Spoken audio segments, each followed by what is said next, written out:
Hello, my friend. A very blessed Thursday, January 30th, 2025 to you and to you as I pray that this finds you well from wherever and whenever you're tuning in. And the message for today is casting your bread upon the waters in 2025. Casting your bread upon the waters.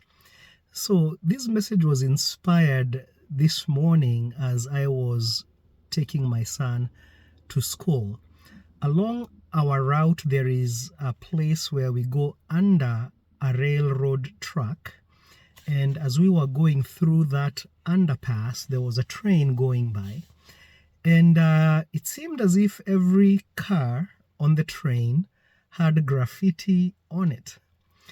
Now, while I don't endorse that as a good way of expressing art, matter of fact, I believe it is illegal to paint graffiti on train cars, I'll have to admit that some of it was really, really cool and beautiful.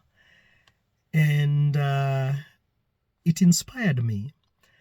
And I thought about how that art has traveled far beyond the presence of the artist and long after the artist painted, that graffiti.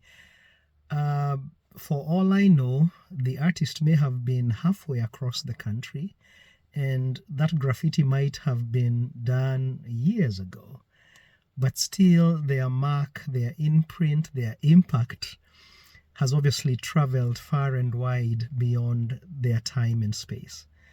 And it sensitized me to how we too, our actions, the things that we choose to do, they have impact far beyond where we are physically and far beyond us in time than a lot of times we are aware of. It kind of reminded me of, when you throw a pebble, say, in a pond, it creates a ripple effect. And to the naked eye, the ripple seems to end, but the impact that's caused by that ripple travels forever. Or I remember Bob Proctor, who used to say that if you take a pebble from a seashore and you toss it into the water, you forever change the shape of the coastline. In a small way, but nevertheless, that coastline is never the same again. And so in other words, I'm coming on here maybe to encourage you and myself to remind us that our actions have impact beyond what you and I can often see or are aware of. And while I understand it's not practical to be 24/7 vigilant and intentional about everything, maybe when we have that awareness, we can at least put effort to be a little bit more intentional. I like the way Myron Golden put it. He said that every thought is a seed, every word is a seed, every action is a seed.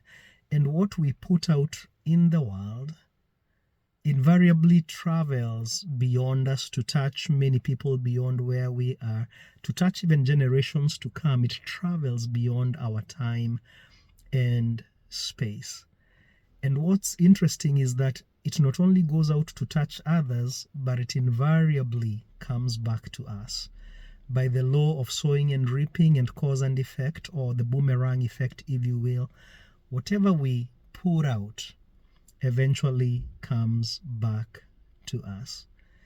And so in parting, allow me just to sensitize you to the words said by the wisest man to ever live, Mr. Solomon, in Ecclesiastes, and which was the title of this post. And he said, "Cast your bread upon the waters, and it shall return to you, or it shall come back to you after many days." So let's be intentional with our thoughts, with our words, with our deeds. Let's cast that proverbial bread upon the water, putting out love, putting out life, putting out light, adding value, knowing that it travels far beyond our presence. And one day, as long as the earth, as long as seed time and harvest remain, it's going to come back to us, multiplied, shaken together, and running over. Thank you, my friend.